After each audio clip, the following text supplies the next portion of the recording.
33 kV sub station కార్యక్రమంలో పాల్గొంటున్న సోదరులు శాసనమండలి సభ్యులు నెల్లికంటి సత్యం గారు, అదేవిధంగా DCCB చైర్మన్ కుమ్మం శ్రీనివాస్ రెడ్డి గారు, అదేవిధంగా ప్రజాప్రతినిధులు అందరూ మాజీలు అయిపోయినారు. ఇప్పుడు కాలం మళ్ళీ ఎలక్షన్లు వస్తే అందరి పోస్టులు వస్తాయి.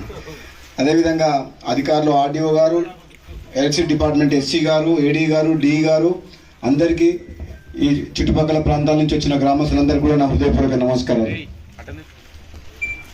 చాలా సంతోషం. ఈ ఒక్కటే రోజులో 3 సబ్ స్టేషన్లు ఈరోజు ప్రారంభోత్సవం చేయడం జరుగుతుంది. ఇంకో 2 శంకుస్థాపన చేస్తున్నాం. చిమిర్యాల, ఎర్రగంటి తండ, అంటే 5 సబ్ స్టేషన్లకు ఈరోజు మనం అంకురార్పణ చేస్తున్నాం. అంటే ఒక్క నియోజకవర్గంలో ఒకటే రోజు 5 అనేది చరిత్ర ఇది. అదేవిధంగా రాబోయే రోజుల్లో కూడా మన మునుగోడు నియోజకవర్గంలో నేను సర్వే చేయించిన మొత్తము ఎమ్మెల్సీ గారు ఇంకా 15 సబ్ స్టేషన్లకు మనకు అవసరం ఉంది. 15 వాటికి అన్నిటికీ ఫిజిబిలిటీ రిపోర్ట్ అయిపోయింది.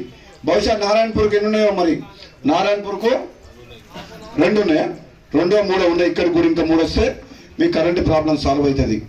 ఇంకా రాబోయే రోజుల్లో కూడా ఇంకా 15 సబ్ స్టేషన్స్ ఆల్మోస్ట్ ఫైనల్ స్టేజ్లో ఉన్నాయి. ఈ 3 కంప్లీట్ అయినాయి. మునుగోడు ఒకటి,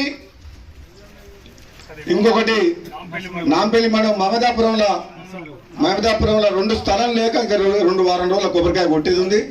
ఆ 2 ఇప్పుడు ఇవాళ కొబ్బరికాయ కొట్టే 4, ఈ 4 కాక ఇంకొక 15 సబ్ స్టేషన్లకు ప్రతిపాదనలు పోయినాయి. అంటే ఇంకా 19.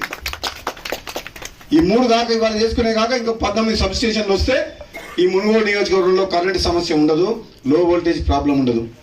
దీనికి తోడుగా మనకు 132 kV సబ్ స్టేషన్ మన చౌటుపల్లి కాడ ఒకటే ఉంది, 132 kV. ఇవన్నీ 33 kV సబ్ స్టేషన్లు. ఇక్కడ లచ్చమ్మగూడెంలో ఒకటి, మహమదాపురంలో ఒకటి 132 kV సబ్ స్టేషన్ పెడితే శాశ్వతంగా మునుగోడు నియోజకవర్గంలో కరెంటు ప్రాబ్లం ఉండదు. దానికి కూడా మేము ప్రపోజల్స్ తయారు చేస్తున్నాం. గవర్నమెంట్ని మనం లెటర్ రాసినాం. అది ఫిజిబిలిటీ రిపోర్ట్ కూడా దాని మీద కూడా స్టడీ చేస్తున్నాం. అంటే ఇంకా 132 kV సబ్ స్టేషన్ ఒక్కొక్క దానికి 40 కోట్లు అవుతుంది. 80 కోట్ల రూపాయలతో 2 తీసుకొస్తే ఇక్కడ ఉన్న రైతులకు ఒకటే 1 లక్ష్యం.